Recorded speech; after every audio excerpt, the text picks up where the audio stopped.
tangkang pangbo-water cannon at pagharang ng China Coast Guard sa barko ng BFAR nabigo. Tagumpay na nakapaghatid ng tulong ang BRP Kabaylo at BRP Sanday sa mga Pilipinong mangingisda sa Panatag Shoal. Tinawag naman ng China na invading o pananakop at trespassing ang aktibidad ng BFAR doon.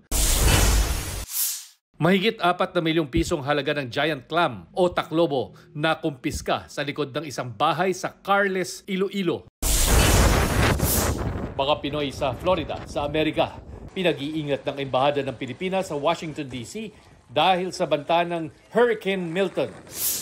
Chino Gaston nagbabalita para sa GMA Integrated News. Huwag magpahuli sa mga balitang dapat ninyong malaman. Mag-subscribe sa GMA Integrated News sa YouTube.